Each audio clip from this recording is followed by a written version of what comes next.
Когда я только переехала в Таиланд, я думала, что жизнь в Таиланде – это море, фрукты и лето круглый год. Но со временем я поняла, что есть вещи, без которых просто невозможна жизнь в Таиланде. И это не то, о чем обычно пишут в гайдах.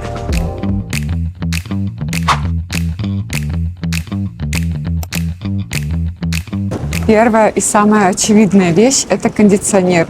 И в Таиланде без него не романтика, а испытание. Спать, работать или просто даже существовать без кондиционера невозможно. Все крутится вокруг кондиционера. Мы, например, не выключаем кондер круглосуточно, и зачастую, даже если куда-то мы уходим, мы все равно не выключаем кондер, чтобы экономить электроэнергию, потому что хочется прийти домой, и чтобы было свежо и прохладно, а не ждать, когда остынет квартира. В общем, это очень неудобно. И один раз у нас было такое, что не работал кондиционер, и мы просто были вынуждены переехать на какое-то время в отель, потому что настолько душно становится, это не как в России, здесь очень жарко. Поэтому в Таиланде кондиционер – это не просто техника, это не просто баловство, а это действительно важная необходимость.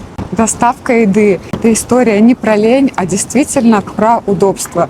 Очень часто, когда ты устал и просто не хочется ничего готовить, ты можешь легко пойти купить либо готовую еду, либо заказать доставку через Grab.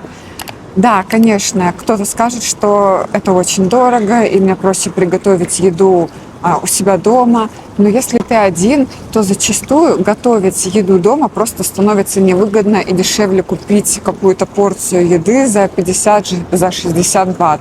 Мы достаточно часто пользуемся услугами доставки Grab, но мы точно так же часто готовим еду дома. Но знаете, домашняя еда все равно как-то надоедает, и хочется чего-то разнообразного, какой-то местной еды. Поэтому мы тоже очень часто пользуемся доставкой еды. И я могу сказать, что здесь доставка на очень высоком уровне. Очень-очень редко, когда нам приходится ждать доставку час или, может быть, более. Раньше мне казалось, что самая лучшая доставка, самая быстрая – это в Москве. Все вы видели, в Москве круглосуточно носятся доставщики, вот эти желтенькие велосипеды, желтенькие мопеды. И там это как бы в принципе вещей, это нормально. И года 2 назад, наверное, здесь было очень мало курьеров, но сейчас, когда вы видите перекрестки, забитые мопедами, как правило, половина из них это будет именно доставка еды. Поэтому очень часто доставка – это не история про лень, а действительно просто это удобство. Третья вещь, без которой, казалось бы, никто не представляет Таиланд и Бангкок – это мототакси.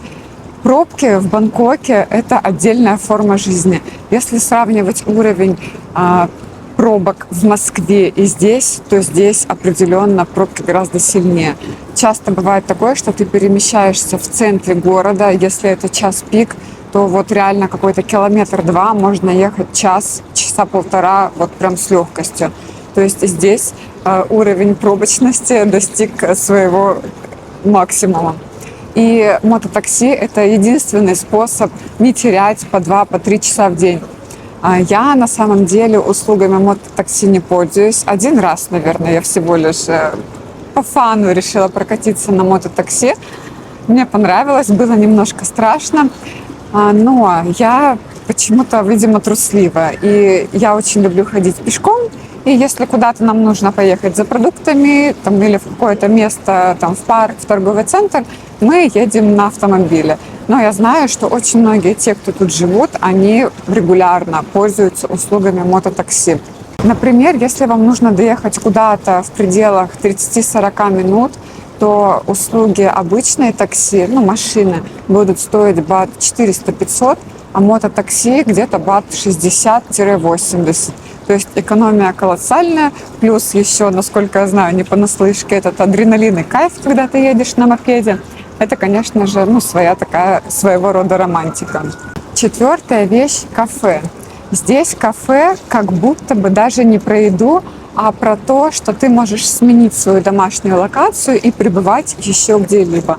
Это место, где можно просто быть, поработать, подумать, переждать жару или просто побыть одной. И это тоже очень классно и очень удобно. Я могу сказать, что в Москве часто вижу в кафешках такую вещь, когда все столики заняты, но при этом люди сидят с чашкой кофе или чая, просто работают за ноутбуком. И ты заходишь, вроде бы хочешь покушать, а просто нет свободных столов и некуда сесть. И вот я не знаю, почему здесь такого не происходит. Все те же самые люди, все точно так же работают за ноутбуком. Но ты в кафе всегда можешь прийти, всегда будут свободные места. И как-то в этом плане никто никому не мешает. И иногда смена пространства спасает даже больше, чем отдых. И просто прийти в кафе, покушать, попить чай – это действительно очень классно. И знаете, еще я заметила такую фишку. Здесь люди не рассиживаются в кафе.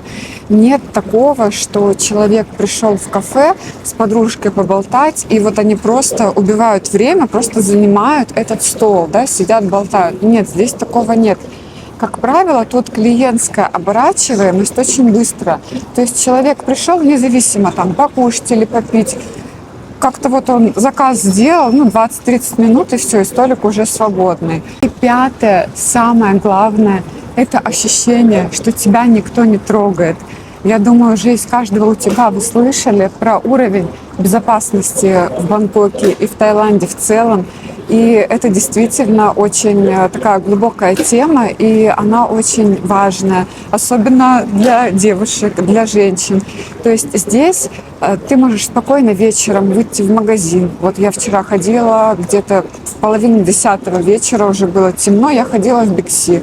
Мне захотелось купить что-то вкусненького и немножко фруктов, потому что в Биг-Си вечером часто делают дисконты на разные фрукты в нарезке. И вот мне как раз захотелось прогуляться и купить каких-нибудь себе вкусняшек. И вы знаете, то есть я могу спокойно выйти на улицу, даже не предупреждать там супруга, что вот я пошла, я дойду, я тебе позвоню, я вернусь обратно, я тебе позвоню. Нет, тут можно просто спокойно выйти и не переживать, что что-то с тобой случится. Здесь очень безопасно. И важный такой момент, что людям в целом на тебя как бы все равно, в хорошем смысле этого слова. То есть, если с тобой что-то случится, тебе станет плохо там, или потребуется какая-то помощь, ты не останешься один. Тебе обязательно помогут, обязательно откликнутся и придут на помощь. Но если ты идешь какой-то грустный, не в настроении, ты не будешь чувствовать от общества, что к тебе пристают и цепляются. Часто бывает в России такое, что ты можешь просто зайти в магазин, а тебя могут задеть, как-то толкнуть, нарушить твое личное пространство. Я, когда приезжаю в Москву, иду в магазин «Вкусвилл», и меня там наезжают на меня тележкой, меня это всегда вот так вот, знаете, ошеломляет, мол, как ты можешь допустить такое, что вот настолько резко и небрежно нарушил мое личное пространство, и как бы считаешь, что это ок. Так вот, тут это не ок. Поэтому тут ты можешь абсолютно спокойно куда-то идти, тебя никто не будет трогать, никто не будет обращать на тебя внимание. Знаете, часто бывают девушки, которые приезжают в Таиланде, они одеваются недостаточно скромно, я бы так сказала. И вот важный момент, что даже на таких девушек особо никто не обращает внимания, то есть это безопасно. И я, конечно, не поддерживаю какие-то ненравственные нормы поведения, но, тем не менее, я поддерживаю то, что в целом люди тебя не будут трогать, никто тебя не обидит, и это прям вот отдельный, огромный, жирный лайк. Я это очень поддерживаю, мне это очень ценно. Часто, когда я созваниваюсь, либо списываюсь с кем-то из своих знакомых, мне спрашивают: ты где? Я говорю: я в Бангкоке. И мне отвечают: хорошего тебе отдыха. И как бы я понимаю, что человек из добрых побуждений мне это говорит, но у меня в голове это так не срабатывает. Какой отдых? Я тут живу. Для меня это такая же страна, как вот и Россия, как любая другая. У меня тут свой ритм жизни. Я точно так же просыпаюсь, кушаю, делаю какие-то рабочие задачи. Периодически могу выйти куда-то в магазин там или в город. Море я не видела полгода точно. То есть те, кто думает, что ты живешь в Таиланде, значит, ты автоматом все время лежишь на пляже, на лежаке и попиваешь кокос. Нет, это совсем не так. Это та же самая обычная жизнь, просто в другой локации, просто с другой картинкой. И те 5 вещей, которые я описала, это не какие-то мелочи на самом деле, и это не какое-то роскошество. Это те вещи, которые незаметно здесь становятся твоей нормой.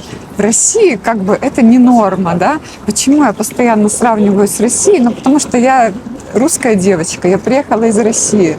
И говоря, рассказывая вот о каких-то своих наблюдениях, я не стараюсь показать, что вот это хорошо, а вот это плохо. И вот поэтому там какая-то страна лучше, а какая-то хуже. Нет, я люблю вообще все страны. Я люблю и Россию, и Таиланд. Но я просто подмечаю какие-то маленькие нюансики и вот акцентирую на них внимание. Просто то, что непривычно в России, становится нормой здесь. И мне поэтому интересно, без чего вы не представляете свою жизнь там, вот где вы сейчас живете. И вот я сейчас подумала, а без чего, например, я не представляю свою жизнь в России. Я даже не знаю, что ответить, правда. Поэтому вот, рада была поделиться такими своими наблюдениями. Всем хорошего дня, пока!